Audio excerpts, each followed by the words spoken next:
Hello दोस्तों, स्वागत है आपका फिर से पूनम कालाकुटी ब्लॉग में। दोस्तों आज हमारा है डे 4। तो आज हम जा रहे हैं बद्रीनाथ। और मॉर्निंग पे हम आ गए थे गोविंद घाट। तो गोविंद घाट से होते हुए बद्रीनाथ का रूट जाता है। तो हम अभी बद्रीनाथ टैक्सी लेके बद्रीनाथ की ओर जा रहे हैं, क्योंकि बारिश बहुत हो रही थी। तो हमने टैक्सी ली और टैक्सी से सीधे बद्रीनाथ की ओर गए। तो दोस्तों जैसे कि दिख रहा है आपको, रास्ते में बहुत ज़्यादा बारिश हो रही है।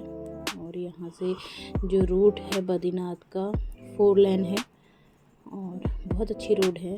स्कूटी से भी जा सकते थे, लेकिन बारिश बहुत ज़्यादा हो रही थी तो हमने गाड़ी लेना ही सही समझा, क्योंकि लैंडस्लाइड का भी खतरा रहता है, पत्थर वगैरह आने का भी खतरा रहता है। तो हम लोगों ने टैक्सी ली थी। और देखिए आगे बद्रीनाथ का रूट, कभी धूप कभी बारिश चलती रही है। यहाँ से गोविंद घाट से बद्रीनाथ 30 किलोमीटर का रूट है। और रोड बड़ी टफ है, ऊपर से पथरीली है।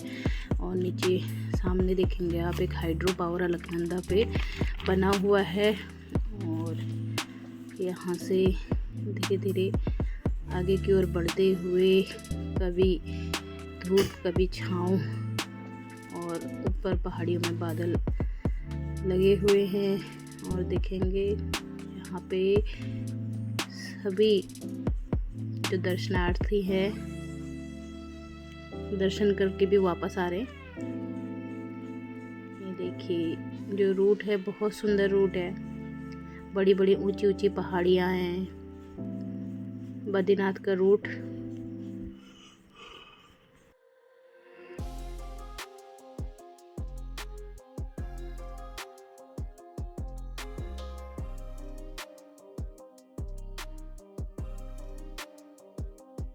दोस्तों बद्रीनाथ रूट बहुत सुंदर रूट है। और आगे देखेंगे ये है हनुमान चट्टी। यहाँ पर हनुमान जी का मंदिर है। यहाँ पर दर्शन आदि करके जो भक्त होते हैं प्रसाद चढ़ाते हैं। देखिए दोस्तों आगे जो रूट है बहुत सुंदर रूट, ऊपर से बड़ी बड़ी पहाड़ियाँ। और लेकिन रोड जो है ऑल वेदर रोड है, तो बहुत अच्छी है, बहुत स्मूथ है, गड्ढे वगैरह नहीं मिलते रास्ते में। और देखिए अब आपको आगे जो बद्रीनाथ घाटी है वो देखने को मिलेंगी। और यहाँ से देखिए बहुत सुंदर रूप दिखता है बद्रीनाथ का। और आगे जो पहाड़ियाँ हैं, पहाड़ियाँ भी बहुत सुंदर। यहाँ से इस रूट पे काम चलता रहता है, क्योंकि लैंडस्लाइड होते रहते हैं। तो यहाँ से देखिए आपको बद्रीनाथ मंदिर की जो घाटी है वो दिखेगी। और सामने से बद्रीनाथ मंदिर भी दिख रहा है। और यहाँ पे बड़े बड़े होटल्स हैं, अभी बन रहे हैं अभी, तो देखेंगे आप ये होटल्स वगैरह। तो दोस्तों अभी हम जा रहे पहले माना गांव, क्योंकि हमारी जो दर्शन के लिए जो कपूर आरती का जो टिकट लिया हुआ है हमने, वो 4 बजे से स्टार्ट है, 4 या 5 बजे से स्टार्ट है। तो हम यहाँ पे जल्दी पहुँच गए हैं। तो सबसे पहले हम माना गांव को विज़िट करने जाएंगे।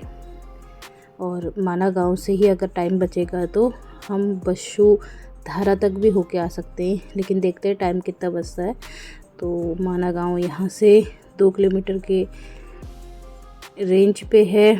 और सामने दिख रहा है माना गांव। तो पहले हम माना गांव का ही विज़िट करेंगे। तो सामने देखिए आप बद्रीनाथ की जो घाटी है बहुत सुंदर है। सामने से आमने सामने ऊंची ऊंची पहाड़ियाँ और नीचे बहुत प्लेन एरिया। ये देखिए दोस्तों ये है माना गांव में जो मार्केट है, लोकल जो अपना बिनाई वगैरह का सामान है इनके पास, वही टोपी वगैरह उलन्स का ज़्यादा सामान है। और बहुत ही कम जगह है चलने के लिए, क्योंकि यहाँ पे जो भीड़ थी वो भी बहुत थी। तो देखिए यहाँ पे लोकल जो इनका वेशभूषा है, उसी में सारे दुकान में जो महिलाएं हैं वो बैठी रहती हैं। और जो इनका लोकल्स बिनाई वगैरह का जो उलन्स का सामान है इसको बेचते हुए, क्योंकि यहाँ पे टूरिस्ट बहुत ज़्यादा आते हैं तो लेते ही इन सामानों को। देखिए यहाँ पे माना गांव के अंदर का है पूरा एरिया और बहुत लंबा एरिया आगे तक। तो यहाँ पे देखेंगे ये आगे आगे मेरी फ्रेंड जा रही है।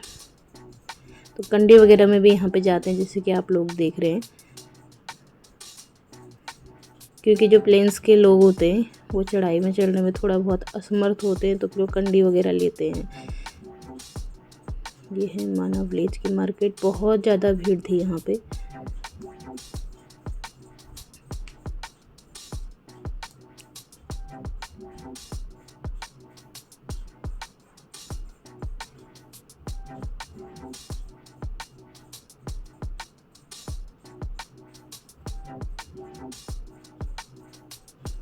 ये देखिए, ये दोस्तों ये है सरस्वती नदी और ये भीम पुल और नीचे से सरस्वती नदी जाते हुए यहीं से सरस्वती नदी विलुप्त हो जाती है और यहीं तक दिखती भी है सरस्वती नदी। आगे इसके आगे सरस्वती मंदिर है, ये देखिए ये सरस्वती नदी।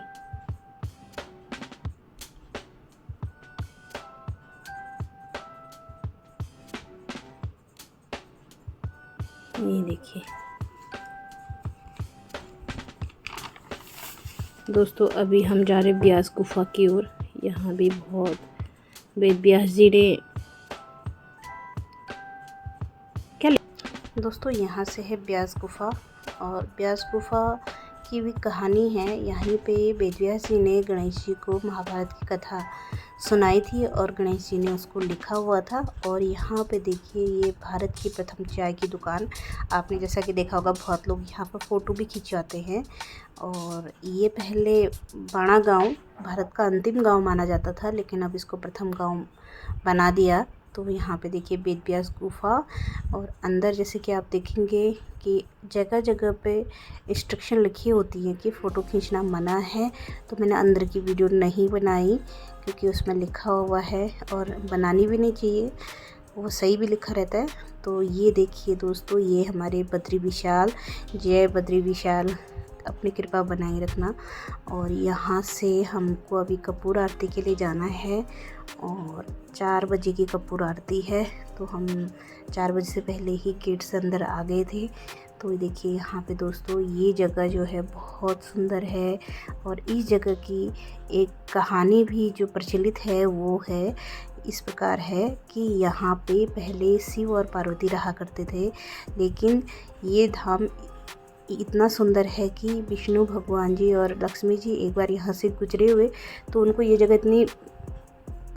इतनी पसंद आई कि जो विष्णु भगवान है उन्होंने अपने लीला से अपना बालक रूप बनाया और माता पार्वती के सामने जाके रोने लगे। माता पार्वती को बहुत ज़्यादा दया आई, उन्होंने बच्चे को उठाया और अंदर जाके सुला दिया और वो स्वयं शिव और पार्वती दोनों नहाने के लिए जा रहे थे।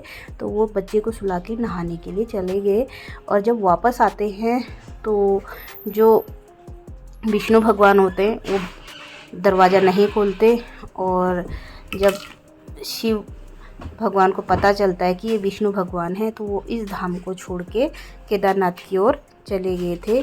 तो ये कथा यहाँ पे प्रचलित है और वास्तव में जगह इतनी सुंदर है कि किसी को भी पसंद आ जाती है।